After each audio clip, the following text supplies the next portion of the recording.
Hello everyone, welcome back again on RDV classes practical sessions. दोस्तों, आज के इस सेशन में मैं आपके साथ जो डिस्कशन करने वाला हूं वो रहने वाला है जीएसटी के प्रैक्टिकल एस्पेक्ट पर, based on our last session. तो पिछले कुछ दो तीन सेशंस से हम जीएसटी में कैश लेजर का डिस्कशन कर रहे थे, which is started from GSTR 3B। तो जब हमने जीएसटीआर 3B कंप्लीट करी थी उसके बाद मैंने आपके साथ कैश लेजर का डिस्कशन स्टार्ट किया था। एंड कैश लेजर में मैंने आपको बताया था कि there are three ways of amount deposited. इसका मतलब कैश लेजर में जो पैसा आता है वो तीन रास्तों से आ सकता है, जिसमें सबसे पहला रास्ता मैंने आपको बताया था कि आप सिंपली अपना चालान क्रिएट करेंगे, चालान क्रिएट करके आपका पैसा कैश लेजर में जमा हो जाएगा। फिर जो दो रास्ते और थे उसके साथ वो मैं अब स्टार्ट करने वाला हूं। हालांकि इन दो रास्तों से पहले मैंने आपको कैश लेजर में PMT09 के बारे में भी कुछ डिस्कशन करवाया था। तो कैश लेजर पर हमने बेसिकली एक चालान डिपॉजिट करना सीखा, एक PMT09 बनाना सीख लिया था, उसकी रिक्वायरमेंट समझ ली थी कि PMT09 आपको कब रिक्वायर्ड होगा। और आज का जो मेरा सेशन रहेगा वो कैश लेजर के अमाउंट में, मतलब अमाउंट क्रेडिट होने से ही रहेगा, लेकिन उसका जो दूसरा रास्ता है दैट इज द TDS और तीसरा रास्ता है TCS। तो उसमें से एक टॉपिक पर हम आज डिस्कशन करने वाले हैं। मैं आज के सेशन में जो डिस्कशन करूंगा वो TCS के बारे में करूंगा। TDS का सेशन हम नेक्स्ट सेशन में डिस्कस करेंगे। तो TCS क्या होता है, TCS क्यों आया, TCS कैसे काम करता है, TCS आने के बाद उसका आपके कैश लेजर पर क्या इम्पैक्ट पड़ता है, ये सारी चीजें हम डिस्कस करेंगे आज के सेशन में।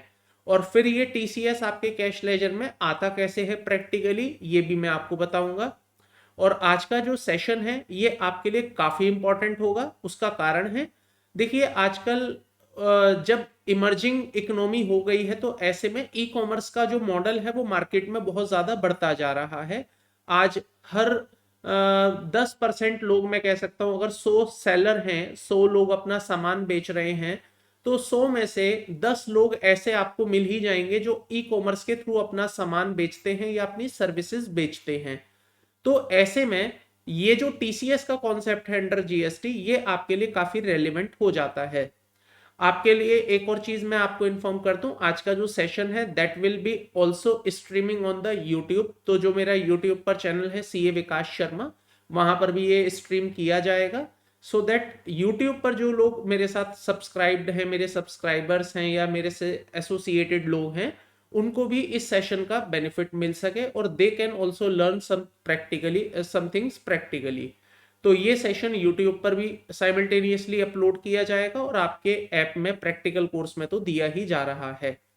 तो आइए आज का सेशन स्टार्ट करते हैं, समझते हैं TCS अब अंडर द GST। देखिएगा दोस्तों, यहां पर मैंने TCS and TDS under GST लिखा हुआ है, जिसमें से जो मैं आज आपके साथ डिस्कशन करूंगा वो TCS का करूंगा। TDS का डिस्कशन आपके साथ नेक्स्ट सेशन में किया जाएगा।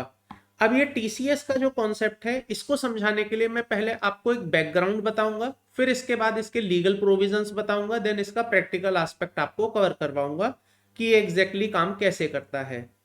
तो इसका बैकग्राउंड जानने के लिए पहले आपको एक छोटी सी स्टोरी सुनाना चाहूंगा। उस स्टोरी के बाद आपको ये समझ आएगा कि ये एग्जैक्टली सेक्शन क्यों आया GST के अंदर। अच्छा, दो सेक्शन हैं, एक सेक्शन 51 एंड सेक्शन 52। ये दोनों कवर करते हैं TDS and TCS under GST को। या हालांकि दोस्तों यहां पर याद आपको रहे कि मैं यहां इनकम टैक्स वाले GST, इनकम टैक्स वाले TDS एंड TCS की बातें नहीं कर रहा हूं। यहां पर जो मेरा डिस्कशन है वो GST वाले TCS एंड TDS पर होगा। आज की तारीख में अगर हम बात करें प्रैक्टिकली तो इनकम टैक्स में भी TDS एंड TCS का कॉन्सेप्ट है, सेम GST के अंदर भी है, लेकिन दोनों के जो एप्लीकेबिलिटीज हैं, दोनों के जो प्रैक्टिकल एस्पेक्ट्स हैं वो ऑल टुगेदर डिफरेंट्स हैं और दोनों के जो पर्पस हैं वो भी डिफरेंट ही रखे गए हैं। तो अब यहां पर मैं आपको TCS का प्रोविजन बताऊं तो पहली बात तो ये समझिए, दोनों ही पॉइंट्स 1 अक्टूबर 2018 से हमारे GST में एप्लीकेबल हुए। GST आ गया था 2017 में, लेकिन ये दोनों सेक्शंस अप्लाई किए गए 1 अक्टूबर 2018 से। इसका मतलब 1 अक्टूबर 2018 के बाद से ही ये प्रोविजंस काम कर रहे हैं, उससे पहले ये प्रोविजन काम नहीं कर रहे थे। अब मैं बताने जा रहा हूं ये सेक्शन क्यों लेकर आए, ये कॉन्सेप्ट क्यों लेकर आए, इसका कारण। तो इसके लिए मैं आपको एक पहले छोटा सा एक मॉडल सिखाना चाहूंगा, that is the eco model. अब ये इको क्या होता है, तो ये होता है ई कॉमर्स ऑपरेटर। इस पर हालांकि हम पहले भी बात कर चुके हैं, जिस समय पर हम सेक्शन 9(5) डिस्कस कर रहे थे, वहां पर मैंने आपको ई कॉमर्स ऑपरेटर का मॉडल बताया था, लेकिन फिर भी मैं रिपीट करा देता हूं ये ई कॉमर्स ऑपरेटर होता क्या है।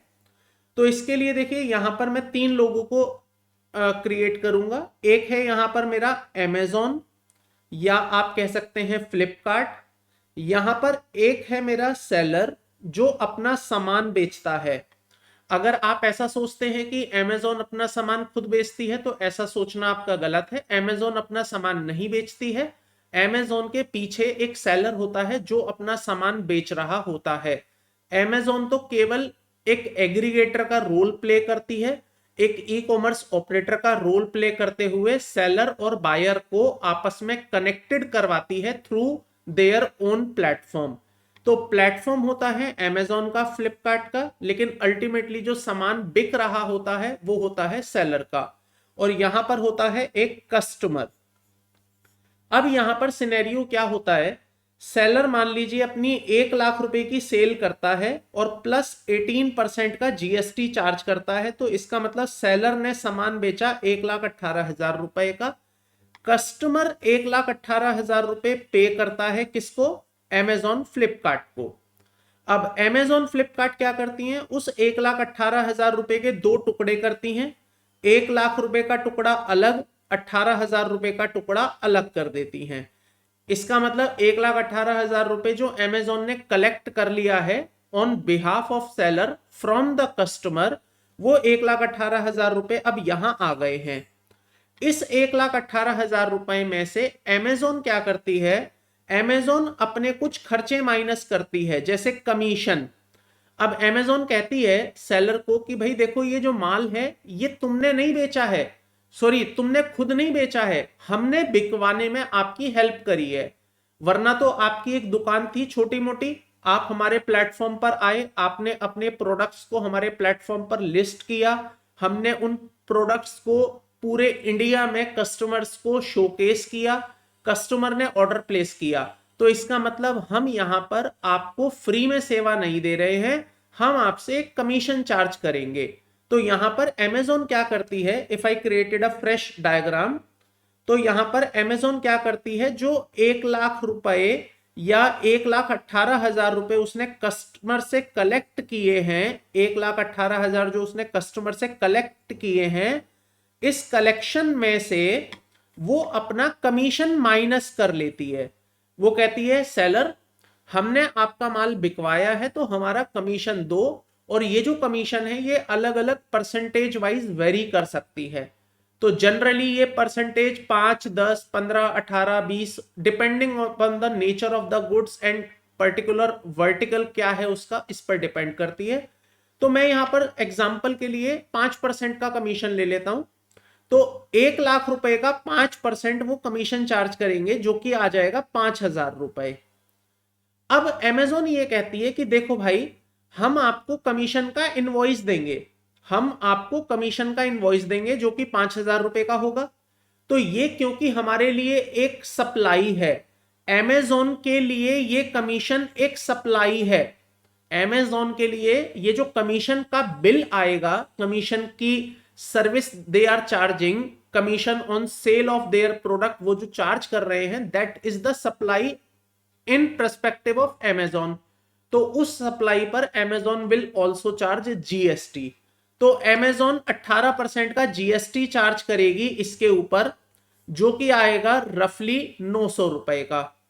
तो अमेजोन अब क्या करेगी, अमेजोन जब सेलर को अमाउंट सेटल करेगी ना, अमेजोन जब ये कहेगी कि देखो भाई कस्टमर से हमने 1,18,000 रुपए लिए थे, लेकिन हम आपको पूरे 1,18,000 नहीं दे सकते हैं, हमने 5,000 रुपए अपना कमीशन काट लिया और 900 रुपए का हमने अपना जीएसटी कलेक्ट कर लिया है आपसे। तो अब सेलर कह रहा है कि ठीक है बाकी बचे हुए पैसे मुझे दे दो। अमेजोन कह रही है नहीं, अभी और भी कुछ चीजें हैं जो हम आपसे लेंगे। अमेजोन ने बोला सेलर को कि सेलर जब ये ऑर्डर प्लेस हुआ था तो कस्टमर बैठा था एक्स जगह पर, तुम बैठे थे वाई जगह पर, ये वाई जगह से एक्स जगह पर माल कैसे गया, तुम तो लेकर गए नहीं। हमारी टीम आई थी, अमेजोन का अपना ट्रांसपोर्टेशन आया था, कोरियर पार्टनर्स आए थे। तो जो हमने आपको आपका माल भिजवाने में आपकी मदद करी है, shipping, that is called logistic, वो आप हमारा खर्चा बियर करिए। तो यहां पर मान के चलिए 1,000 रुपए का खर्चा है शिपिंग का। इस प्रोडक्ट को एक जगह से दूसरी जगह भिजवाने में अमेजोन ने अपना कोरियर पार्टनर असाइन किया था, जिसके लिए Amazon is charging 1,000 rupees from the seller. And दोस्तों याद रखिएगा, कस्टमर यहां कुछ बियर नहीं कर रहा है। कस्टमर ने तो 1,18,000 रुपए दिए और उसका काम खत्म हो चुका है। अब यहां पर उसकी कोई दिक्कत नहीं है। अब यहां पर जितने भी खर्चे माइनस होने हैं वो सब सेलर की जेब से जाने हैं।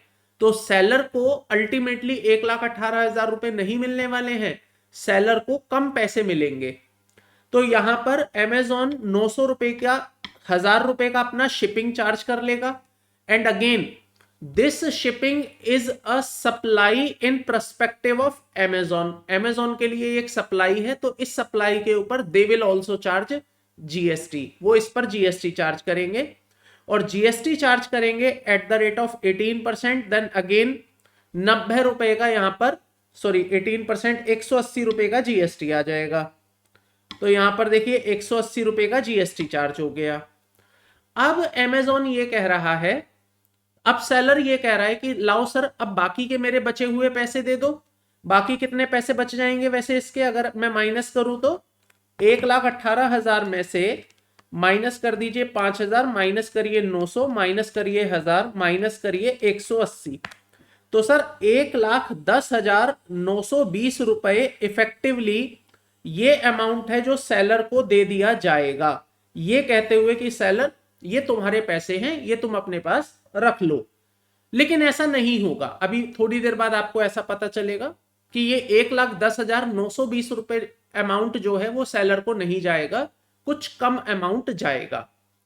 अब यहां पर समझिए, अगर ये मॉडल आपको यहां तक क्लियर है कि Amazon is which amount is to be given by the Amazon to seller, तो यहां तक की अंडरस्टैंडिंग पर आपने ये डिसाइड किया कि सर 1,10,920 रुपए वो अमाउंट है जो अमेजोन देने वाला है सेलर को। लेकिन अब जरा रुकिए, मैं आपको कुछ और प्रोस्पेक्टिव्स बताता हूं। अगर कोई मेरे से पूछे सेलर की सेल कितनी है, अगर कोई मेरे से पूछे सेलर की सेल्स कितनी है, तो कोई भी यहां पर बता पाएगा कि सर सेलर की जो सेल है वो 1,00,000 रुपए है। बिल्कुल 1,18,000 तो नहीं बोलेंगे, 1,00,000 रुपए की सेल है, क्योंकि 18,000 का तो जीएसटी है। अगर कोई मेरे से पूछे सेलर का आउटपुट जीएसटी कितना है, तो कोई भी बता पाएगा कि सर 18,000 रुपए सेलर का आउटपुट जीएसटी है। अगर कोई भी मेरे से पूछे सेलर का आईटीसी कितना है, तो देखिए जो अमेजोन आपसे चार्ज कर रहा है ना 900 रुपए, जो अमेजोन आपसे चार्ज कर रहा है ना 900 रुपए का जीएसटी और 180 रुपए का GST, this is going to be become of the ITC of seller. आप मेरी बात को समझिए, सेलर ने, अमेजोन ने यहां पर आपको 5,000 रुपए की कमीशन का बिल दिया, 900 रुपए का जीएसटी ले लिया, 1,000 रुपए शिपिंग का बिल दिया, 180 रुपए का जीएसटी ले लिया, तो इसका आपको इनवॉइस मिलेगा। और जब ये इनवॉइस आपको मिलेगा तो आप इस पर जीएसटी दे चुके हैं, then this will become your input tax credit, तो ये आपका बन जाएगा आईटीसी। अब यहां पर अगर किसी ने मेरे से पूछा व्हाट इज द आईटीसी, तो मैं क्या कहूंगा, सर 900 रुपए प्लस 180 रुपए जो होगा ये मेरा आईटीसी बन जाएगा। यहां तक हम सभी क्लियर हैं। This is the ITC amount जो कि आ गया 1,080 रुपए का। तो ये सिचुएशन यहां तक मेरी क्लियर हो चुकी है। अब मैं थोड़ा सा अमेजोन का एंगल आपको क्लियर करना चाहूंगा। अमेजोन का एंगल के अगर पॉइंट ऑफ व्यू से मैं बात करूं, तो अमेजोन का जो आउटपुट जीएसटी है, आउटपुट जीएसटी, तो वो आउटपुट जीएसटी है 900 रुपए प्लस 180 रुपए इज इक्वल टू 1,080 रुपए। सर क्या ये 18,000 अमेजोन का आउटपुट नहीं है? जी नहीं, ये अमेजोन का आउटपुट जीएसटी नहीं है। उसका कारण क्या है? सर ये 18,000 तो लाइबिलिटी है, किसकी? सेलर की। तो एक अमाउंट किसी एक पर्सन की ही तो लाइबिलिटी बन सकती है। अगर आपने इस 18,000 को सेलर की लाइबिलिटी बता दिया तो फिर ये Amazon की लाइबिलिटी नहीं बन सकती है। यहां तक हम सभी क्लियर हैं? अब समझिए इशू क्या आता है। अगर सेलर मान लीजिए ईमानदार है, अगर सेलर ईमानदार है तो सेलर अपनी सेल अपनी जीएसटी रिटर्न में बोलेगा कि मैंने 1 लाख रुपए की सेल करी। अगर सेलर ईमानदार है तो सेलर अपनी जीएसटी रिटर्न में बोलेगा 18,000 मेरी लाइबिलिटी है, मैं पे करूंगा। लेकिन सेलर यहां ईमानदार नहीं है, that is the problem. Seller के मन में कुछ खुराफात आई है, अभी मैं बताऊंगा आपको क्या खुराफात आई और सेलर ने कितनी चालाकी से सरकार के जीएसटी को चुरा लिया या सरकार को चूना लगा दिया। मैं आपको दिखाऊंगा कैसे उसने ये सब काम किया। आप मेरे अगर एग्जाम्पल पर बने हुए हैं अब तक तो ये बात आपको क्लियर है। अमेजॉन की तरफ से सेलर को कितने रुपए आए हैं? 1,10,920 रुपए। अब देखिए सेलर कितना चालाक है, सेलर कितना शातिर है। सेलर क्या करता है, जीएसटी रिटर्न में जब अपनी सेल बताने की बारी आती है तो वो 1 लाख रुपए की सेल ना बताकर कम अमाउंट की सेल बता देता है। अब कितने कम की बता देता है वो मैं अमाउंट आपको यहां से निकाल के दिखाऊंगा। 1,10,920 डिवाइडेड बाय 118 इंटू 100। अब ये अमाउंट आप कैलकुलेट करिए कितना आएगा। 110,920 डिवाइड 118 इंटू 100। तो सर वो 94,000 रुपए की तो अपनी सेल बता देता है। वो सरकार को कहता है जी मैंने सेल करी है, मैंने सेल करी है 94,000 की और उसके ऊपर मेरा जीएसटी बना 18% के हिसाब से 16,920 रुपए का। अब देखिए ये कैसे चालाकी कर रहा है। वो अपनी सेल बता रहा है 94,000, जीएसटी बता रहा है 16,920, जबकि एक्चुअली में जीएसटी कितना बनता था? 18,000। तो उसने एक ऑर्डर पर, एक सप्लाई पर 18,000 माइनस 16,920, एक सप्लाई पर 1,080 रुपए का उसने जीएसटी कम दिखाया। जब उसने अपनी रिटर्न भरी तो रिटर्न में उसने 94,000 रुपए की तो सेल बता दी और 16,920 रुपए का उसने जीएसटी पेबल बता दिया और टोटल बिल दिखा दिया अपनी बुक्स में 94,000 प्लस 16,920 इज इक्वल टू, यहां पर अगर दोनों को जोड़ दिया जाए तो ये आ जाएगा 1,10,920 रुपए। सेलर ने अपनी बुक्स में ये बिल बनाकर रख दिया, सेल दिखा दी 94, जीएसटी दिखा दिया 16,920 और बात खत्म हो गई। लेकिन अब समझिए यहां पर जीएसटी वालों को उसने चूना कैसे लगाया। अपनी बुक्स में सेल दिखा रहा है 94,000 जबकि असलियत में सेल है 1 लाख। अपनी बुक्स में आउटपुट दिखा रहा है 16,920 जबकि असलियत में है 18,000। अपनी बुक्स में बिल दिखा रहा है 1,10,920 का जबकि असलियत में है 1,18,000 का। और देखिए सरकार भी पकड़ नहीं पाएगी, अब पकड़ लेगी। अब जो मैकेनिज्म आया है टीसीएस का उसके थ्रू पकड़ लेगी, लेकिन पहले नहीं पकड़ पा रही थी। सरकार कहेगी कि भाई अगर तुमने 1,10,920 रुपए का बिल बनाया है तो मुझे इसकी पेमेंट दिखाओ, पेमेंट कैसे आई आपके पास। तो वो अपनी बैंक स्टेटमेंट दिखा देगा और बैंक स्टेटमेंट में अमेजॉन से 1,10,920 रुपए आ रहे होंगे। ये रिसीप्ट आ रही होगी उसके पास, वो इसी रिसीप्ट को दिखा देगा, देखो साहब ये मेरा फलाना बिल नंबर था 123 और उस बिल नंबर के अगेंस्ट में ये मेरे पैसे आ गए, बात खत्म हो गई। सरकार 1 लाख प्लस 18,000 वाली फिगर को पकड़ ही नहीं पाएगी। क्यों नहीं पकड़ पाएगी? क्योंकि सर बैंक में 1,18,000 रुपए नहीं आ रहे हैं। अगर मान लो ये मेरी सेल अमेजॉन के थ्रू ना होकर, अगर सपोज करो ये मेरी सेल अमेजॉन के थ्रू ना होकर एक नॉर्मल कस्टमर को होती, नॉर्मल कस्टमर होता, नॉर्मल कस्टमर चाहे वो B2B होता चाहे वो B2C होता, तो मैं उसे बिल कितने का देता? 1 लाख रुपए का, 18,000 का जीएसटी चार्ज करता, 1,18,000 का बिल बनता, वो मेरे बैंक में कितने पैसे भेजता? 1,18,000 रुपए भेज देता। और जब वो 1,18,000 भेजता तो मैं यहां पर अपने बिल को अंडर वैल्यू नहीं कर पाता, क्योंकि मेरा बिल तो ऑलरेडी 1,00,000 का है और बैंक में भी 1,18,000 रुपए आ रहे हैं। तो यहां मेरे पास स्कोप नहीं है बिल को चेंज कर पाने का, क्योंकि मेरा बैंक मुझे बता रहा है कि नहीं भाई आपका माल ज्यादा का बिका है।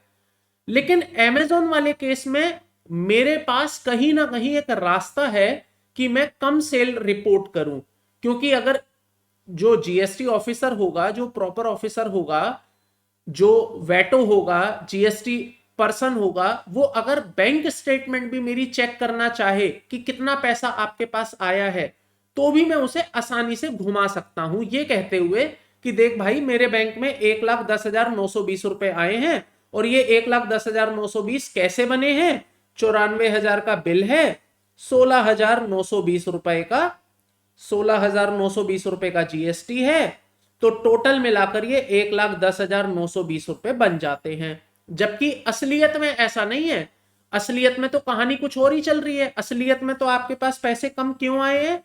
Because Amazon has deducted some expenses, like उसने कमीशन का खर्चा काट लिया, उसने शिपिंग का खर्चा काटा और उसके ऊपर जीएसटी कलेक्ट कर लिया, आईटीसी बन गया वो आपका बाद में। तो उन चीजों की वजह से आपके पास पैसे कमाए, लेकिन आपने सरकार को बेवकूफ बना दिया कुछ और कहानी सुना के। तो ये कहानी एक लंबे समय तक दोस्तों चलती रही। जब जीएसटी हमारे देश में आया 1 जुलाई 2017 को, तब से लेकर 1 अक्टूबर 2018 तक तो ये कहानी चली ही, लेकिन इससे पहले भी चल रही थी जब हमारे देश में वैट सिस्टम था। जीएसटी से पहले जब हमारे यहाँ वैट था तो उस समय पर भी ये कहानी खूब चली। लोगों ने खूब यहां पर मैनिपुलेशंस करे, कई लोगों ने करे, बहुत सारे सेलर्स ने अपनी सेल रिपोर्ट ही नहीं करी, रिपोर्ट करी तो कम रिपोर्ट करी, और अल्टीमेटली उन्होंने यहां पर बहुत ज्यादा टैक्स इवेजन्स करी। सरकार को धीरे धीरे बात यह समझ में आई कि नहीं भाई, ई कॉमर्स इंडस्ट्री में कुछ और ही सिनेरियो चल रहा होता है, और ई कॉमर्स इंडस्ट्री में अगर हमें सही सेल समझनी है, अगर हमें जानना है कि सेलर की असली सेल कितने की है, अगर हमें जानना है सेलर असलियत में कितने का माल बेच रहा है, तो हमें कहीं ना कहीं इसके ऊपर टीडीएस या टीसीएस की कुछ बातें अप्लाई करनी पड़ेंगी, जिससे कि अब हमें हाथ की हाथ रियल टाइम पर सेम मंथ में यह खबर मिलती रहे कि एक सेलर ने पर्टिकुलर ई कॉमर्स ऑपरेटर के through, I would say Amazon Flipkart के थ्रू कितने रुपए की सेल की है। तो ये रिपोर्टिंग पाने के पर्पज से, ये रिपोर्टिंग सरकार को मिलती रहे, ये मिलता रहे कि सेलर ने कितने रुपए का माल बेचा है Amazon के थ्रू, इस बात की जानकारी को हासिल करने के लिए सरकार ने 1 अक्टूबर 2018 को 2 सेक्शंस इंट्रोड्यूस करे। एक था टीडीएस और दूसरा था टीसीएस। मैं आज आपके साथ टीसीएस की बातें कर रहा हूं, इसलिए मैंने कहानी भी आपको टीसीएस से रिलेटेड सुनाई है। टीडीएस की कहानी अगले सेशन में समझेंगे, तब उसकी बात करेंगे। तो अब ये टीडीएस में सरकार ने क्या किया? टीडीएस में सरकार ने बड़ी चालाकी से Amazon को पकड़ा और Amazon को बोला, Amazon तुम हमारे लिए एक काम करोगे? Amazon ने पूछा क्या काम करना है बताओ।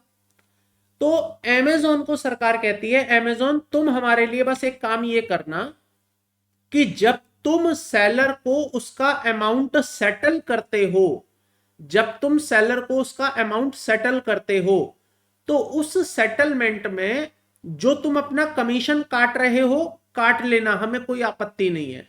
जीएसटी काटते हो काट लेना, हमें कोई आपत्ति नहीं है।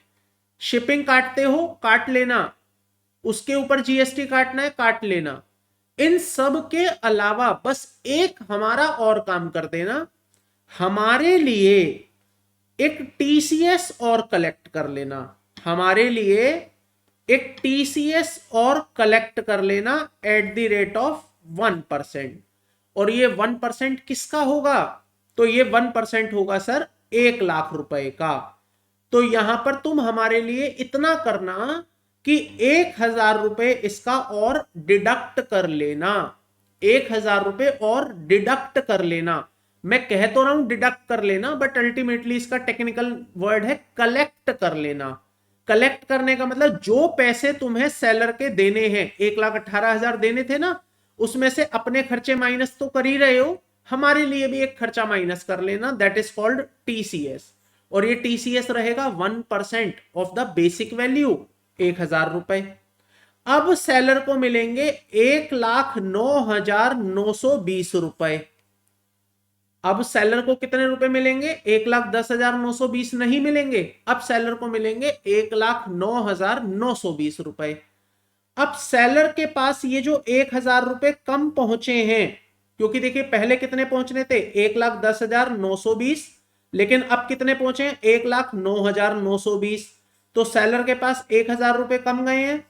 सेलर अमेजोन को बोलेगा, अमेजोन तुमने मेरे 1,000 रुपए क्यों काटे? तो अमेजोन सेलर को बोलेगा, क्योंकि मैं एक इको हूं और मेरे ऊपर टीसीएस के प्रोविजन अप्लाई होते हैं, इसलिए मैं मजबूर हूं कि तुम्हारा 1,000 रुपए में कलेक्ट करूं।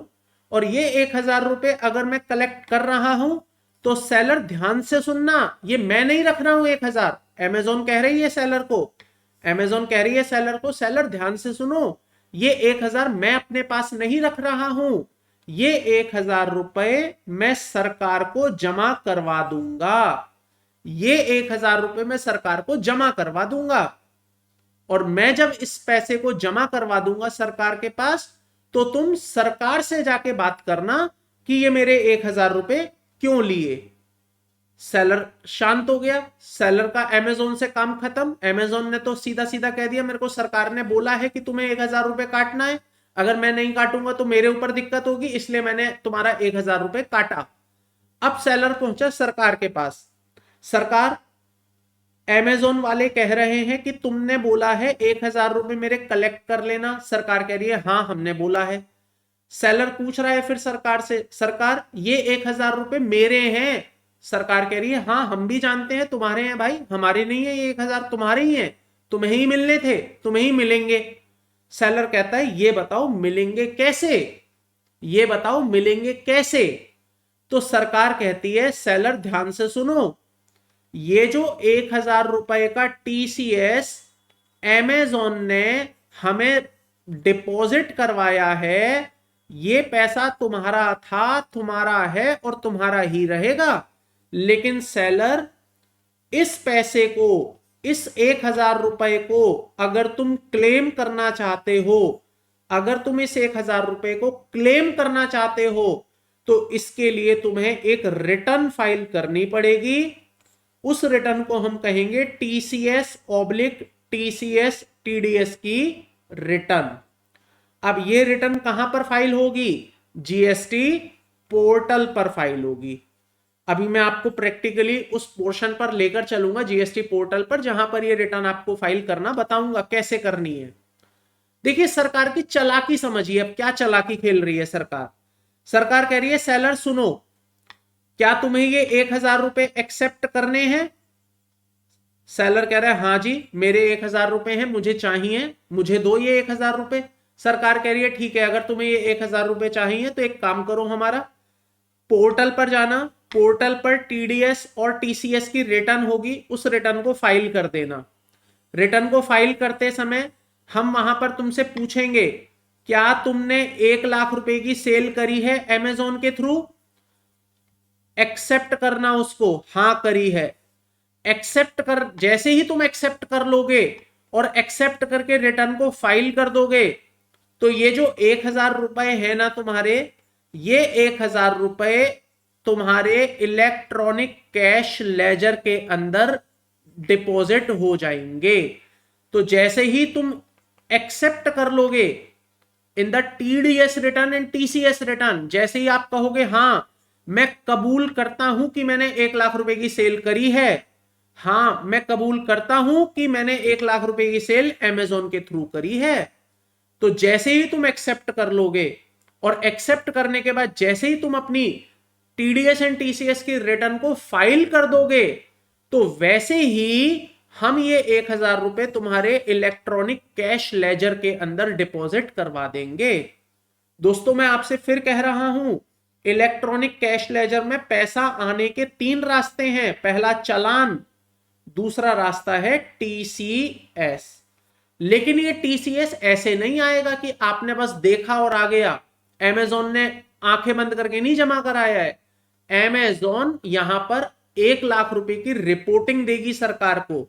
सरकार को बताएगी अमेजोन कि भाई मैंने फलाने सेलर का 1 लाख रुपए का माल बिकवाया था, तो मैं उसका 1% का टीसीएस कलेक्ट करके आपको दे रहा हूं, जमा करा रहा हूं। Amazon is saying to government, government कह रही है ये 1,000 रुपए अमेजोन ना तो तुम्हारे हैं ना मेरे हैं, ये उस बेचारे सेलर के हैं। तो ये पैसा मिलना सेलर को ही चाहिए, बट मिलेगा कैसे? मिलेगा कैसे? तो इसके लिए सेलर को बोला गया, सेलर तुम जीएसटी रिट पोर्टल पर आना, टीडीएस और टीसीएस की रिटर्न फाइल करना, टीडीएस और टीसीएस की रिटर्न को फाइल करना। जैसे ही तुम ये फाइल कर दोगे और एक्सेप्ट कर लोगे कि हां मेरी 1 लाख रुपए की सेल हुई है अमेजोन के थ्रू, तो हम तुम्हें ये 1,000 रुपए का इलेक्ट्रॉनिक कैश लेजर में डिपॉजिट दिखा देंगे। इसका मतलब तुम्हारे इलेक्ट्रॉनिक कैश लेजर को 1,000 रुपए से बढ़ा देंगे। अब देखिए सरकार की चालाकी क्या है। यहां सरकार आपसे ये एक्सेप्ट करवा रही है, पोर्टल आपसे ये कबूल करवा रहा है कि हां कबूल करो आपने 1 लाख रुपए की सेल करी है। जब आप ये कबूल कर लोगे कि हां 1 लाख रुपए की सेल हुई है, तो दोस्तों फिर आप अपनी GSTR-1 में और GSTR-3B में कम की सेल नहीं बता पाओगे। अब आप समझो कैसे घेर लिया सरकार ने आपको। जैसे ही आपने इस 1,000 रुपए को एक्सेप्ट करने के लिए ये कबूल किया कि हां 1 लाख रुपए की मेरी सेल है, एक्सेप्ट कर लिया आपने। अगर एक्सेप्ट नहीं करोगे तो ये 1,000 रुपए आपको नहीं मिलने वाले हैं, ध्यान रखिएगा। एक्सेप्ट करोगे तो ही मिलेंगे। अब आपने एक्सेप्ट किया हां मेरे हैं, तो जैसे ही आपने एक्सेप्ट किया तो इसका मतलब यहां पर आपने ठप्पा लगा दिया इस बात पर कि 1 लाख रुपए की मेरी सेल है। अब सरकार इंतजार कर रही है आपकी R1 में और 3B में कितने रुपए की सेल आप दिखा रहे हो। अगर तो दोस्तों आप 1 लाख रुपए की सेल दिखा रहे हो तो इसका मतलब बात ठीक है, कोई दिक्कत नहीं है। अगर आप 90,000 रुपए की सेल दिखा रहे हो या 94,000 रुपए की सेल दिखा रहे हो मेरे एग्जाम्पल के हिसाब से, तो सरकार आपसे एक सवाल पूछ सकती है कि भाई जब तुम एक तरफ ये कह रहे हो कि मेरी 1 लाख रुपए की सेल हुई है, जब तुम एक तरफ ये कह रहे हो कि मेरी 1 लाख रुपए की सेल हुई है, अमेजोन के थ्रू हुई है, तो फिर आपकी GSTR-1 में और 3B में 94,000 रुपए की सेल क्यों दिख रही है? कारण बताओ, ऐसा क्यों हो रहा है? देखिए 1 महीना 2 महीना समझ आ जाएगा कि डिफरेंस है, कोई बात नहीं, चलता है। लेकिन अगर बार बार ऐसा हो रहा है तो इसका मतलब आप कुछ गड़बड़ घोटाले कर रहे हैं। तो ये डुअल चेकिंग के पॉइंट ऑफ व्यू से, क्रॉस चेकिंग के पॉइंट ऑफ व्यू से, दो तरफ से हमें डेटा मिल जाए और हम आपस में उसको मैकेनिज्म से चेक कर पाए, इस पॉइंट ऑफ व्यू से टीसीएस का कॉन्सेप्ट इंट्रोड्यूस हुआ था। तो अब यहां पर बेसिकली ये किसको फंसाना चाहते हैं, मतलब किसको कंट्रोल करना चाहते हैं? सेलर को। ये जानना चाहते हैं कि क्या सेलर अपनी सेल असली वाली सेल बता रहा है या केवल मैनिपुलेटेड नंबर्स रिपोर्ट कर रहा है। और यहां पर सेलर के झूठ को पकड़ने के लिए उन्होंने बाउंड किसको किया? अमेजोन को। अमेजोन को नहीं, इको को। इको को उन्होंने बाउंड कर दिया। अब इको को क्या बोला कि इको तुम सब कुछ जैसे कर रहे थे वैसे ही करना, बस हमारे लिए इतना सा काम कर देना कि जब भी तुम्हारे थ्रू किसी भी सेलर का माल बिके या सर्विस बिके, सेलर का गुड्स या सर्विस का सप्लाई हो, तो इको तुम हमारे लिए 1% का टीसीएस कलेक्ट कर लेना, तुम हमारे लिए 1% का टीसीएस कलेक्ट कर लेना। इतनी सी बात सरकार ने बोली। अब दोस्तों मैं थोड़ा सा और इसकी गहराई में लेके चल रहा हूं आपको। ये जो इको है ये टीसीएस कलेक्ट करेगा, ये टीसीएस कलेक्ट करेगा, तो कलेक्ट करने के बाद सरकार को डिपॉजिट भी करवाएगा। ऑब्वियसली सर ये पैसा अमेजोन का नहीं है, ये सेलर का है बेचारे का। सेलर का पैसा सेलर को मिलना चाहिए, लेकिन मिलेगा कैसे? सरकार ने कहा तुम ये पैसा उससे कलेक्ट कर लेना, अपने पास रख लेना, और अगले महीने की नेक्स्ट मंथ की 10 तारीख तक, 10th तक आप हमें ये पैसे पे कर देना। किसको बोला जा रहा है? इको को। इको को बोला जा रहा है। इको, तुम ध्यान से सुनो, अब इको के ऊपर कहानी चली गई है। सरकार कह रही है इको से, अमेजॉन, फ्लिपकार्ट, ध्यान से सुनो, ये जो टीसीएस तुमने कलेक्ट किया है 1%, पूरे महीने में जितना भी तुमने टीसीएस कलेक्ट किया, 1 2 4 5 10 50, जितने भी तुम्हारे पास सेलर हैं, सबका टीसीएस इकट्ठा कर लाओ। इकट्ठा करने के बाद अगले महीने की 10 तारीख तक, अगले महीने की 10 तारीख तक ये हमें पे कर देना। और पे करने के साथ साथ हमें ये भी बता देना कि ये टीसीएस किस किस का है। अब देखिए ना, अमेजोन के पास 1 2 3 4 5 6 ऐसे करके 1000 सेलर हैं। अब ओवरऑल जो टीसीएस कलेक्ट हुआ पूरे महीने में, वो 90,000 रुपए का हुआ मान के चलिए।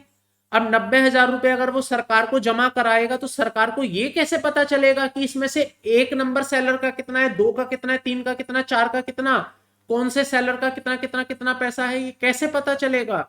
तो इसके लिए सरकार ने इको को बोला कि इको, तुम एक रिटर्न फाइल करना, विच इज कॉल्ड जीएसटीआर 8।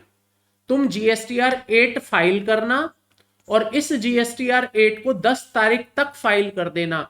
जैसे ही तुम ये रिटर्न हमें फाइल कर दोगे, जैसे ही तुम ये रिटर्न हमें सबमिट कर दोगे, तो वो 1000 रुपए हम उस सेलर के टीडीएस ऑब्लिक टीसीएस रिटर्न में भेज देंगे। और जब वो उसको एक्सेप्ट कर लेगा, फिर जब वो उसको फाइल कर देगा, तो ये पैसा हम उसके इलेक्ट्रॉनिक कैश लेजर में भिजवा देंगे। अब दोस्तों, आज के जो सेशन में मैं आपसे बात करने वाला हूं, वो इको के बारे में नहीं करने वाला हूं। इको कैसे अपनी जीएसटीआर 8 फाइल करेगी, इको कैसे अपना टीसीएस जमा करवाएगी, ये मेरा आज का डिस्कशन नहीं है, बिल्कुल भी नहीं है। मैं आपको बस ये बताने वाला हूं कि सेलर के पास ये 1000 रुपए पहुंचेगा कैसे। मैं एज्यूम करके चल रहा हूं कि अमेजोन ने अपना काम कर दिया। अमेजोन ने जो टीसीएस कलेक्ट किया था, वो टीसीएस अमेजोन ने अगले महीने की 10 तारीख तक जमा करवा दिया है। सरकार के पास जमा हो गया, उसने अपनी जीएसटीआर 8 फाइल कर दी। जीएसटीआर 8 फाइल करने के बाद अब ये पैसे आपके टीसीएस और टीडीएस की रिटर्न में पहुंच गए हैं। वहां से बस आपको एक्सेप्ट करना है और अपने इलेक्ट्रॉनिक कैश लेजर में लेकर जाना है। ये मैं आपको बताऊंगा। ये वाला जो हिस्सा है, इको वाला हिस्सा, इसको हम एक सेपरेट सेशन में डिस्कस करेंगे। और कौन सा सेशन होगा वो भी बता दूं, ये वो सेशन होगा जिसमें मैं आपको जीएसटीआर 8 सिखाऊंगा। तो जिस दिन हमारा वक्त आएगा जीएसटीआर 8 सीखने का, मैं एक सेशन लाऊंगा जिसमें मैं कहूंगा जीएसटीआर 8 सीखें आज। तो उस सेशन में मैं आपको इको वाला रोल क्लियर करूंगा कि इको कैसे ये पैसे जमा करेगा। लेकिन हाँ, कुछ आपके क्वेश्चंस हैं मेरे पास, जो पहले से मेरे पास आ चुके हैं अभी तक के पास्ट एक्सपीरियंसेस के बेसिस पर, वो मैं क्लैरिफाई कर देना चाहता हूं। और मैं इसलिए भी क्लैरिफाई करना चाहता हूं क्योंकि आप में से कुछ लोग किसी ना किसी इको में काम कर रहे होंगे, तो वहां पर आपको इसकी रिक्वायरमेंट हो सकती है। तो मैं पहले इको का थोड़ा सा रोल आपको क्लियर कर दूं। जो पहला सवाल अक्सर मेरे पास बनता है वो ये कि सर, ये जो टीसीएस है ये कब एप्लीकेबल होगा, ये जो टीसीएस है वो कब एप्लीकेबल होगा? तो इसका आंसर ध्यान से सुनिएगा। टीसीएस तब एप्लीकेबल होगा जब जब कोई सप्लाई होगी, कोई सप्लाई होगी, चाहे वो गुड्स की हो चाहे वो सर्विस की हो, थ्रू इको। इसका मतलब जब भी कोई सप्लाई होती है, किसकी, चाहे गुड्स की या सर्विस की, किसके थ्रू होती है? इको के थ्रू होती है। तब टीसीएस और टीडीएस, तब टीसीएस के प्रोविजन काम करेंगे। जैसे सपोज करिए विकास शर्मा है, विकास शर्मा ने अपनी वेबसाइट बनाई, अपनी खुद की वेबसाइट बनाई और अपनी वेबसाइट पर अपना माल बेचेगा, तो क्या टीसीएस लगेगा? जी नहीं दोस्तों, टीसीएस नहीं लगेगा। यही विकास शर्मा अपना माल अमेजॉन, फ्लिपकार्ट, मिंत्रा या ऐसे किसी भी प्लेटफॉर्म के थ्रू बेचे तो क्या टीसीएस लगेगा? जी हां दोस्तों, टीसीएस लगेगा। टीसीएस का रेट क्या होगा ये मैंने आपको आंसर कर दिया, कब लगेगा। एक और बात आपको बता दूं, यहां पर एक एग्जांपल से बताता हूं। सर मान लीजिए विकास शर्मा ने 1 लाख रुपए का माल बेचा, प्लस 5% का जीएसटी है 5,000 रुपए, अमेजोन के थ्रू बेचा, तो अमेजोन कस्टमर से कितने रुपए लाएगा? 1,05,000। टीसीएस कितने पर लगेगा? टीसीएस कितने पर? TCS on 1 lakh. 1 लाख का कितना percent? 1%, that comes to be 1,000 rupees.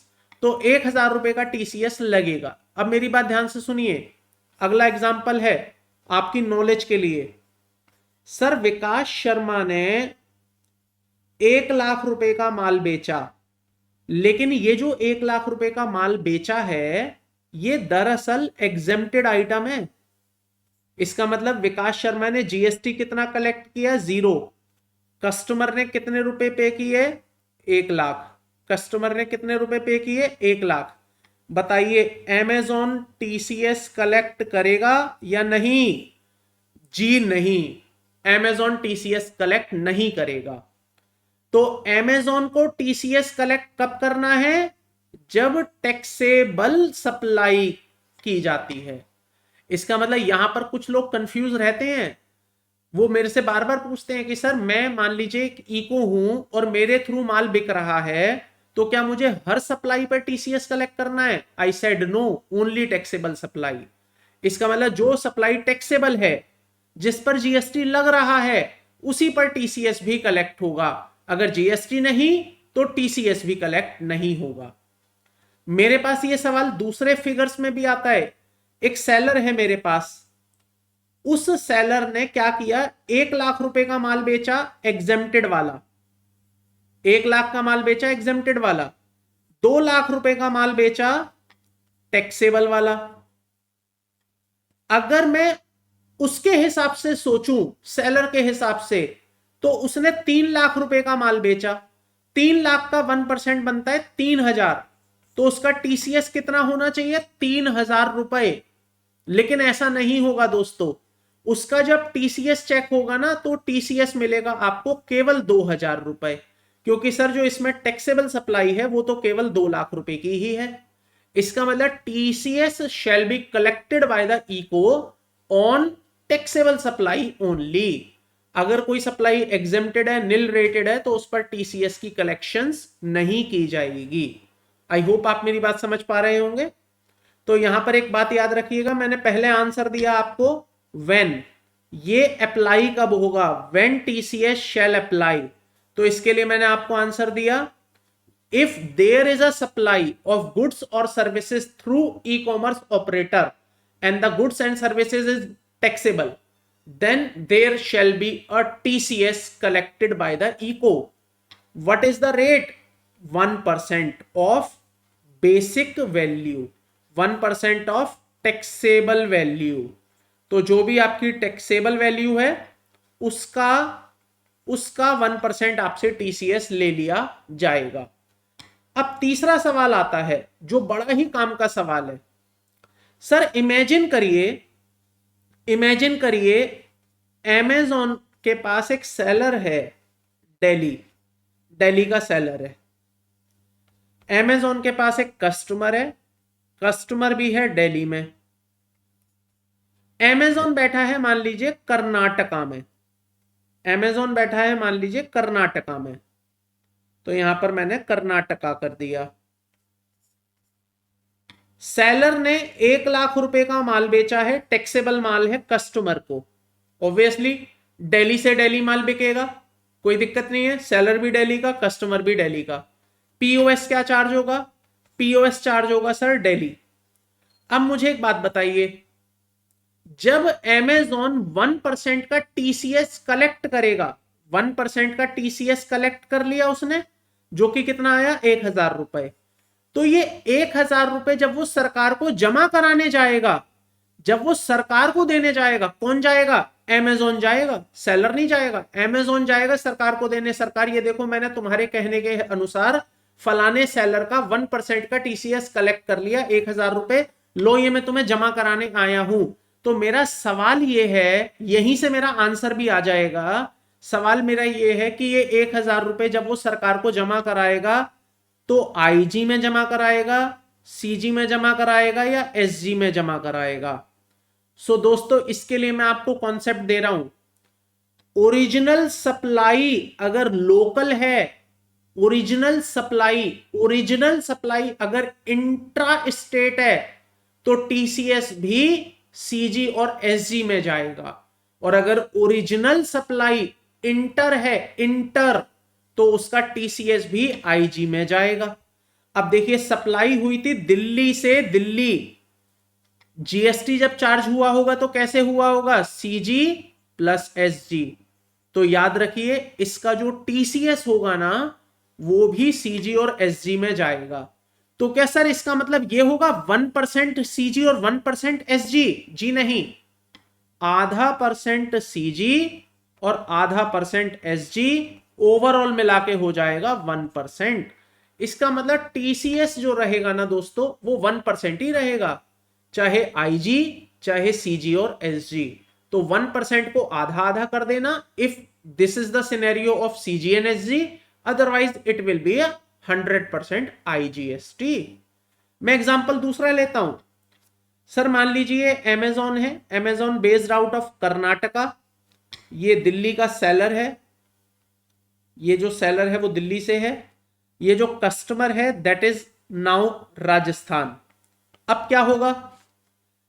अगर सेलर राजस्थान माल बेचेगा तो पीओएस क्या लगाएगा? राजस्थान। टैक्स क्या लगाएगा? आईजी।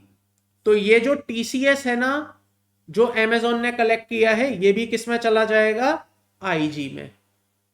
सर तीसरा एग्जांपल लीजिए, ये अमेजॉन है, Amazon based out of Karnataka, ये सेलर है, seller is based out of Karnataka, ये कस्टमर है, customer is based out of Uttar प्रदेश।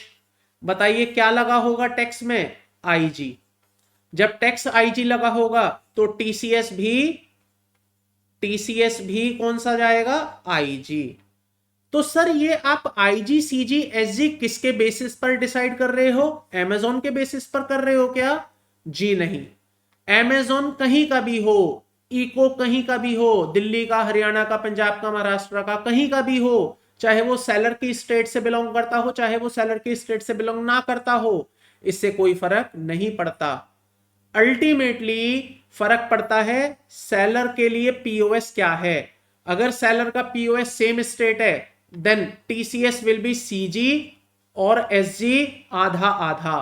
और अगर सेलर के लिए पीओएस डिफरेंट है, इसका मतलब उसकी सप्लाई इंटर बन गई है, तो उसका जो टीसीएस आएगा ना वो भी इंटर में ही जाएगा, आईजी में ही जाएगा। और ध्यान रहे अगर आप एज ए सेलर आपका अगर टीसीएस कलेक्ट हुआ, आपका अगर एज ए टीसीएस कलेक्ट हुआ आईजी में, तो जब आपके इलेक्ट्रॉनिक कैश लेजर में पैसे पहुंचेंगे तो वो भी आईजी में ही पहुंचेंगे। अगर आपका टीसीएस कलेक्ट हुआ सीजी और एसजी में, तो जब आपके इलेक्ट्रॉनिक कैश लेजर में पैसे पहुंचेंगे तो वो भी टीडीएस और सीजी और एसजी में ही पहुंचेंगे। तो इसका मतलब आपका टीसीएस का क्रेडिट, आपके टीसीएस के इलेक्ट्रॉनिक कैश लेजर में पैसे आईजी सीजी एसजी में कहां जाएंगे, ये इस बात पर डिपेंड करता है कि आपकी सप्लाई कैसे कैसे हुई थी। अगर आपकी सप्लाई आईजी में थी तो टीसीएस भी आईजी में आएगा, अगर आपकी सप्लाई एसजी में सीजी में हुई थी तो आपका टीसीएस भी एसजी और सीजी में ही आएगा। लेकिन एक बार अगर आपका इलेक्ट्रॉनिक क्रेडिट कैश लेजर में पैसा आ गया तो उसे आप पीएमटी 09 भर के कहीं पर भी ट्रांसफर कर सकते हैं, आईजी का सीजी में, सीजी का एसजी में, एसजी का सीजी में, सीजी का आईजी में, जो आपका मन करे वो आप ट्रांसफर कर सकते हैं। एक बार पैसा अंदर आ जाता है उसके बाद, उससे पहले नहीं। आई होप ये कॉन्सेप्ट क्लियर हो गया होगा। अब एक और सवाल इसके साथ उठता है। सवाल ये है, पहला सवाल ये था कब लगेगा, तो ये मैंने बता दिया, कितना लगेगा ये भी मैंने बता दिया। आईजी रहेगा, सीजी रहेगा, एसजी रहेगा, ये भी मैंने बता दिया। आईजी होगा, सीजी होगा या एसजी होगा, ये भी मैंने बता दिया। तीसरा, फोर्थ, सर ये जो टीसीएस टीडीएस है, ये टीसीएस है, ये इको जमा कब करवाएगी सरकार को? तो इसके लिए मैंने बोला 10th ऑफ नेक्स्ट मंथ, अगले महीने की जो 10 तारीख आएगी उस तक कराना है। और इसके लिए उसको जीएसटीआर 8 फाइल करनी पड़ेगी। जीएसटीआर 8 कैसे फाइल होगी ये हम सेपरेट सेशन में डिस्कस करेंगे, जीएसटीआर 8 कैसे फाइल होती है। पांचवा सवाल ये होता है, क्या सर इको को कोई स्पेशल रजिस्ट्रेशन की रिक्वायरमेंट है? जी हां दोस्तों, लेकिन इस पर मैं आज बातें नहीं करूंगा आपके साथ, ये भी मैं तभी करूंगा जब जीएसटीआर 8 सीखेंगे। ये जो हमारा इको है ना, that is called Amazon Flipkart. तो अमेजॉन फ्लिपकार्ट को ना एक रजिस्ट्रेशन लेना पड़ेगा, और वो जो रजिस्ट्रेशन कहलाएगा वो एज ए टैक्स पेयर वाला रजिस्ट्रेशन नहीं होगा। देखिए, जब आप जीएसटी में रजिस्ट्रेशन लेने जाते हैं ना, तो बहुत प्रकार के रजिस्ट्रेशन होते हैं। एक होता है टैक्स पेयर वाला, रेगुलर रजिस्ट्रेशन जिसको हम कहते हैं। एक टैक्स रजिस्ट्रेशन होता है, एक रजिस्ट्रेशन होता है एज ए टैक्स कलेक्टर। तो ये टैक्स कलेक्टर वाला रजिस्ट्रेशन उसको लेना पड़ेगा इको को। मतलब इको यहां पर दो तरह के रजिस्ट्रेशन रखेगी अपने पास। एक रजिस्ट्रेशन तो वो रखेगी अपने पास रेगुलर वाला, क्योंकि वो भी तो रेगुलर सप्लाई कर रहा है। क्या सप्लाई कर रहा है? कमीशन का इनवॉइस आपको दे रहा है, वो उसकी रेगुलर सप्लाई है। शिपिंग का बिल आपको मिलता है, वो उसकी रेगुलर सप्लाई है। तो उसके लिए तो वो रेगुलर रजिस्ट्रेशन रखेगी, as well as they will also keep a tax collector registration. हालांकि इसको मैं बाद में सेशन में कवर करूंगा, the moment when we will discuss GSTR 8। तो वहां पर मैं इसे अपना डिस्कशन का हिस्सा बनाऊंगा। तो मैं वापस आता हूं अब पूरी कहानी पर। देखिए, ये सेलर है, सेलर का टीसीएस कलेक्ट हो गया। टीसीएस कलेक्ट होने के बाद इको ने सरकार को रिपोर्टिंग कर दी है, और रिपोर्ट में यह बता दिया कि फलाने सेलर ने मेरे थ्रू 1 लाख रुपए का माल बेचा है। अब सेलर इसको एक्सेप्ट करेगा, एक्सेप्ट करके फाइल करेगा। फाइल करने के बाद इलेक्ट्रॉनिक कैश लेजर में एक क्रेडिट एंट्री आ जाएगी, और 1000 रुपए आपके वहां पर बढ़ जाएंगे। लेकिन जैसे ही ये 1000 रुपए बढ़ेंगे, तो अब आपकी जिम्मेदारी बन जाती है कि आप अपनी रिटर्न को ईमानदारी से सही भरेंगे। फिर आप अपनी R1 में 1 लाख रुपए की सेल बताओगे, आप अपनी 3B में 1 लाख रुपए की सेल बताओगे, और उसके ऊपर ईमानदारी से अपना जीएसटी पे कर दोगे। तो ये तो कहानी हो गई बड़ी ईमानदारी वाली। लेकिन अगर आपने कहीं इसमें बेईमानी करने की कोशिश करी, आपके मन में लालच आया कि मैं ये तो एक्सेप्ट कर लूं, लेकिन इधर मैं झूठ बोल दूं, तो सरकार आपको पकड़ लेगी। सरकार कहेगी भाई ऐसा क्यों, कि एक तरफ तो तुम कसम खा रहे हो कि मेरी 1 लाख रुपए की सेल है, और दूसरी तरफ तुम मना भी कर रहे हो कि नहीं, मेरी 1 लाख रुपए की सेल नहीं है। तो ये चीजें आपको देखनी है।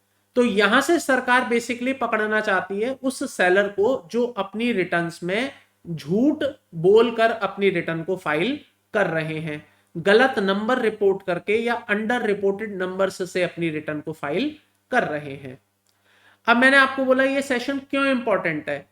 तो दोस्तों, आज की डेट में हर 100 में से 10 लोग अपने ई कॉमर्स ऑपरेटर्स के थ्रू, इको के थ्रू अपने गुड्स की या सर्विसेज की सप्लाई करते हैं।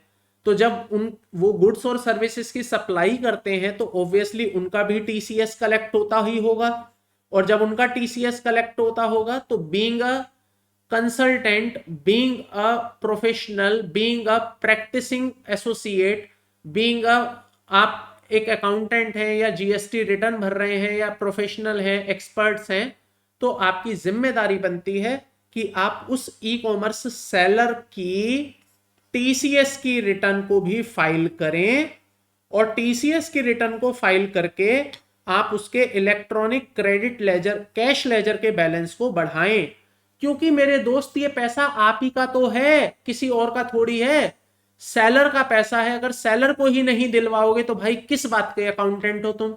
तो ये आपकी जिम्मेदारी बनती है कि आप सेलर का फायदा करें, लेकिन इस फायदे के चक्कर में झूठ ना बोलें। कहीं पता चल रहा है टीसीएस की रिटर्न में 1 लाख रुपए की सेल है और आप अपनी रिटर्न में 80,000 रुपए की सेल बता रहे हैं, तो भाई दिक्कत हो जाएगी फिर तो, अगर ऐसा करोगे तो ये काम मत करना। और मैं इसीलिए बार बार कहता हूं, before filing your R1, before filing your R1 always check the TDS and TCS. अपनी टीडीएस एंड टीसीएस जरूर चेक करिए, क्योंकि ऐसा हो सकता है आपका क्लाइंट ई कॉमर्स पर माल बेचता हो, ई कॉमर्स के थ्रू माल बेचता हो, आपको गलत नंबर बता रहा हो, आपको गलत नंबर बता रहा हो, ये कह रहा हो कि मेरी सेल इतनी है, जबकि पोर्टल कह रहा हो उसकी सेल कुछ और है। तो always cross check the numbers. जब भी आप रिटर्न फाइल करें अपने नंबर्स को जरूर जरूर जरूर क्रॉस चेक करें। ये मैं खास तौर पर उन सभी लोगों को भी बोलना चाहता हूं, और यूट्यूब पे सेशन डालने का मेन पर्पज ये है कि आज बहुत सारे ऐसे ई कॉमर्स सेलर हैं जो अपनी रिटर्न को खुद फाइल करते हैं। मतलब वो किसी कंसल्टेंट के थ्रू या किसी प्रोफेशनल के थ्रू या किसी भी अकाउंटेंट के थ्रू अपनी रिटर्न को फाइल नहीं करवाते हैं। तो वो अपनी रिटर्न जब खुद फाइल करते हैं तो आपसे कहीं ये गलती ना हो जाए, इसके लिए ये मैंने आपको पूरी चीजें बताई हैं कि आप क्रॉस चेक जरूर करें, ताकि आप इस तरह की गलतियां ना करें। क्योंकि दोस्तों अगर एक बार आपने अपनी रिटर्न भर दी और उधर आपने कैश लेजर को एक्सेप्ट कर लिया, तो इसका मतलब आपने अपनी बातों को खुद ही फंसा लिया है, आप अपनी बातों में खुद ही फंस गए। एक तरफ आप कह रहे हो मेरी ज्यादा की सेल है, दूसरी तरफ आप कह रहे हो नहीं मेरी सेल ज्यादा नहीं है। तो ऐसी गलतियां आपसे ना हो, इसके लिए पूरा टॉपिक मैंने आपको डिस्क्राइब किया है। आई होप ये क्लियर हो गया होगा। नाउ ये तो बात रही इसके लीगल एस्पेक्ट की। आइए अब मैं 5 से 10 मिनट और लूंगा आपके, और अब मैं आपको प्रैक्टिकल एस्पेक्ट और बता दूं कि ये टीडीएस एंड टीसीएस की, जो टीसीएस की रिटर्न है, टीडीएस बार बार बोल रहा हूं, टीडीएस अगले सेशन में आएगा। तो ये जो टीसीएस की रिटर्न है ये क्यों कैसे फाइल होती है और कैसे ये मेरे कैश लेजर में पैसा भेज देती है। तो आज का जो सेशन है रिमेनिंग, उसमें मैं केवल रिटर्न फाइल करने का एंगल बताऊंगा। कैश लेजर का डिस्कशन हम अगले सेशन में टीडीएस के साथ करेंगे। तो आइए अब चलते हैं सीधा जीएसटी पोर्टल पर, फाइलिंग ऑफ टीसीएस की रिटर्न। देखिएगा दोस्तों, टीसीएस की रिटर्न को एक्सेप्ट करने एंड फाइल करने के लिए आपको सबसे पहले जीएसटी पोर्टल पर आना है। यहां पर आपको एक ऑप्शन दिखाई देगा सर्विसेज, सर्विसेज में आप जाएंगे रिटर्न्स, रिटर्न्स में आपको एक ऑप्शन और दिखेगा TDS and TCS credit received. ये आपको रिटर्न्स वाले टैब में दिखेगा, बट रिटर्न डैशबोर्ड के अंदर नहीं दिखेगा। तो जब आप इस ऑप्शन पर क्लिक करेंगे, क्लिक करने के बाद ये आपसे पूछेगा आप कौन से फाइनेंशियल ईयर की रिटर्न भरना चाहते हैं। तो let's say I can file, I want to file 22-23। Then पूछेगा कौन से मंथ की रिटर्न भरना चाहते हैं। तो टुडे 6 नवंबर, तो आप 6 नवंबर को अक्टूबर की रिटर्न नहीं भर पाएंगे। उसका कारण यह है कि अक्टूबर की रिटर्न को अमेजॉन, फ्लिपकार्ट या इस तरह के जो ई कॉमर्स ऑपरेटर्स हैं वो 10 तारीख तक फाइल करेंगे। तो 10 तारीख के बाद आप इसे कभी भी फाइल कर सकते हैं। इसका मतलब आज अगर मैं रिटर्न भरना चाहूं तो मैं अक्टूबर की तो नहीं भर सकता हूं, हाँ सितंबर की अगर मैं भरना चाहता हूं तो मैं भर सकता हूं। और मैं आपको एक और इंफॉर्मेशन दे दूं, अगर आप किसी टीडीएस एंड टीसीएस को एक्सेप्ट करने में डिले कर देते हैं तो कोई दिक्कत नहीं है, आपके ऊपर कोई लेट फीस पेनल्टी चार्ज नहीं होगी। इसका मतलब अगर मुझे सितंबर का टीसीएस एक्सेप्ट करना था और मैंने आज तक नहीं किया तो मैं आज भी कर सकता हूं। अगर मैंने जनवरी 2023 का टीसीएस एक्सेप्ट नहीं किया था और मैं आज करना चाहता हूं तो मैं आज भी कर सकता हूं, कोई दिक्कत नहीं है, मेरे ऊपर कोई पेनल्टी नहीं है इसके ऊपर। तो मान के चलिए मैं सितंबर का एक्सेप्ट करना चाहता हूं, तो सितंबर 23-24 का मैं एक्सेप्ट करना चाहता हूं, सितंबर मंथ। मैंने सर्च किया, सर्च करने के बाद यहां पर आपको दिखेगा एक ऑप्शन ऑलरेडी फाइल्ड है। इसका मतलब ये रिटर्न मैं ऑलरेडी भर चुका हूं, बट स्टिल मैं दिखा देना चाहता हूं कैसे भरी गई है। व्यू पर जब आप जाएंगे तो दोस्तों व्यू पर जाने के बाद आपको यहां पर 4 टेबल दिखाई देंगे, जिसमें से आज के सेशन में ये 2 टेबल आपके काम के नहीं है। आपके काम का है ये वाला टेबल, टीसीएस क्रेडिट रिसीव्ड। ये वाला जो टेबल आप देख रहे हैं इसमें आप बोल रहे हैं कि ये टीसीएस मेरे को मिला है। आप इस टेबल में जब आप अंदर जाएंगे, फिलहाल आपको यहाँ 3 दिख रहा है, बट आपके फ्रेश रिटर्न के केस में ये 0 दिखाई देगा।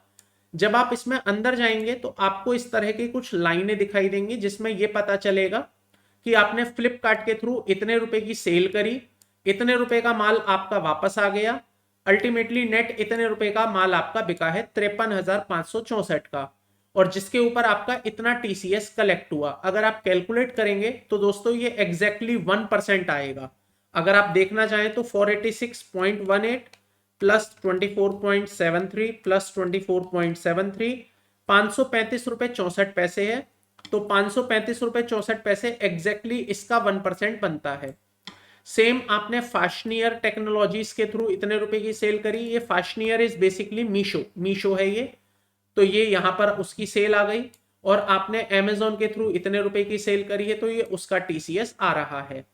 जब आप इन तीनों को एक्सेप्ट कर लेते हैं या जितनों को भी आप एक्सेप्ट कर लेते हैं, तो उसके आगे जो स्टेटस है वो लिखा हुआ आएगा एक्सेप्टेड।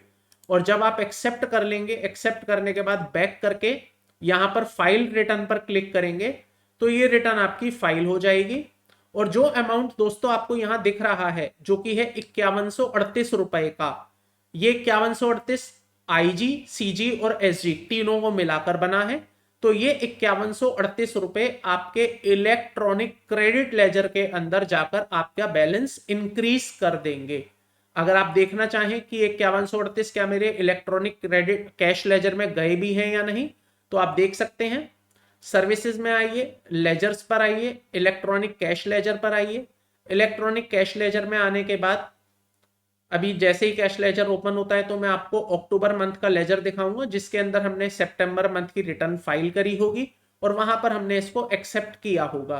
तो यहां पर देखिए, इलेक्ट्रॉनिक कैश लेजर पर मैंने फिल्टर लगा लिया 1 अक्टूबर से लेके आज तक का। तो ये 6 अक्टूबर से लगा लेता हूं आज तक का। और इसमें आप देख सकते हैं टीसीएस क्रेडिट रिसीव्ड हुआ है 4580 प्लस 461 प्लस 461, टोटल मिलाकर 5502, सॉरी 5138 ये वाला है। ये मेरा टीसीएस है कौन से महीने का? सितंबर मंथ का। तो ये मेरा टीसीएस क्रेडिट रिसीव्ड आ गया है 5138 रुपए। हालांकि जो मेरा अकाउंटेंट है जिसने ये रिटर्न फाइल करी होगी मेरे ऑफिस में से स्टाफ में, तो उन्होंने क्या किया है, 5138 सितंबर की रिटर्न को पहले फाइल किया, अगस्त को बाद में फाइल किया और उसके पीछे जुलाई को उसके बाद फाइल किया, जिस वजह से ऐसा दिख रहा है आपको इन द रिवर्स डायरेक्शन। वरना ये ऐसे दिखता, 5502 पहले दिखता, 5671 बाद में आता और 5138 बाद में आता। बट क्योंकि मैंने बोला कोई सीक्वेंस नहीं है, रिटर्न को आप कैसे भी भर सकते हैं, पहले सितंबर भर दो, बाद में अगस्त भर दो, बाद में जुलाई भर दो, या आप सीक्वेंस से भी भर सकते हो। तो इसलिए ऐसा हुआ है। बट 5138 आपका इलेक्ट्रॉनिक कैश लेजर के अंदर आएगा और आता हुआ आपको दिख भी रहा है। तो ये पूरा कॉन्सेप्ट रहता है टीसीएस का। आई होप आपको क्लियर हो गया होगा legally as well as practically. तो अगर आप में से किसी का इस तरह का सिनेरियो है जिनमें आपको शायद अभी तक ना पता हो टीसीएस कैसे होता है, तो आप इस तरह से उसको फाइल कर सकते हैं। आई होप आज का सेशन आपको क्लियर हो गया होगा। दोस्तों आज के सेशन में इतना ही रखता हूं, आपसे फिर मुलाकात करूंगा नेक्स्ट सेशन में। Till then thank you, bye bye.